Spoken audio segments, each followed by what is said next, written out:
"You're a tinker," the lady shouted after a young boy disappearing through the crowded marketplace, munching the apple he'd just taken from the lady's market stall. "Peter, you're a real tinker." It was said with a smile on her face, for she, like everybody else in the little village of Leapington, had a soft spot for Peter, the young boy who lived in the woods.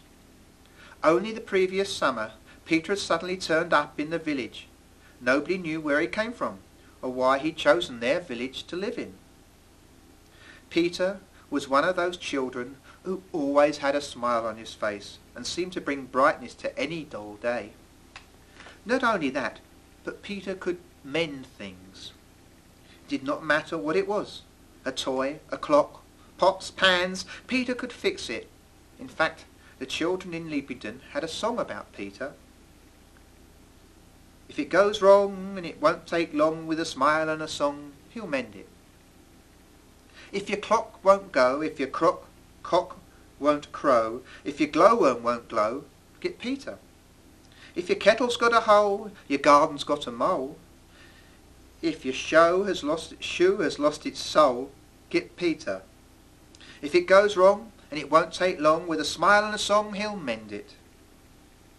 If you're feeling rather sick, or your back has got a rick, if your watch it doesn't tick, get Peter. If your cooking's gone all flat and there's a hole in your hat, or if you just can't find your cat, get Peter. If it goes wrong, and it won't take long, with a smile and a song, he'll mend it." The children used to make up different rhymes about what Peter could do. And though lots of them were not true, Peter did have a knack of being able to fix things. Peter lived in an old blacksmith's cottage on a little hill in the middle of the forest. The land around the little cottage was overcrowded with old bits of metal and horseshoes and broken pots, left by the old blacksmith, who had once owned the cottage. The people in the village called it Saucepan Hill. To tell the truth, the blacksmith had not been very good at his job, hence the amount of rubbish around the cottage and the way the villagers accepted Peter, if not as a new blacksmith, as a person who could mend pots. In fact, a tinker.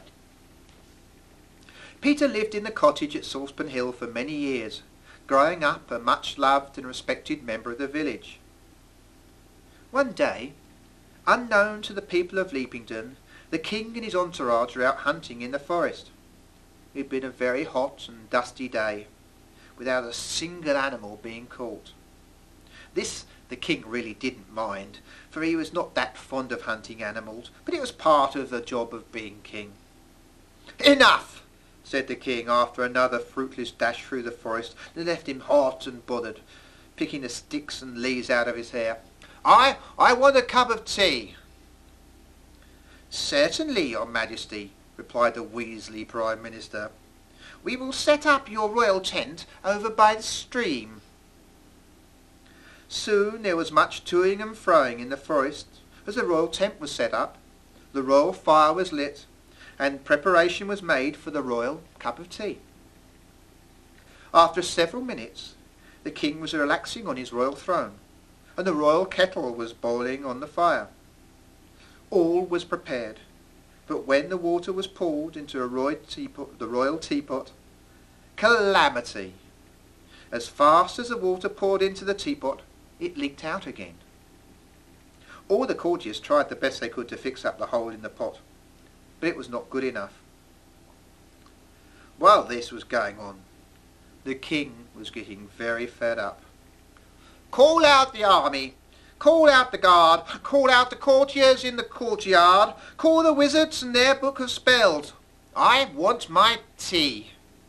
Summon the royal chef, summon the cook, get all the royal spies to come have a look, get all the king's horses and all the king's men. I want my tea." Everybody dashed all over the place, not knowing exactly what was going on, but not wanting to have the king think they were actually doing nothing. "Send out a message throughout the land, promise the riches or my daughter's hand, just to mend my teapot as good as new. I want my tea." The last bit about the hand of the king's daughters in marriage was not really correct, as the king didn't have a daughter, but he thought it sounded good.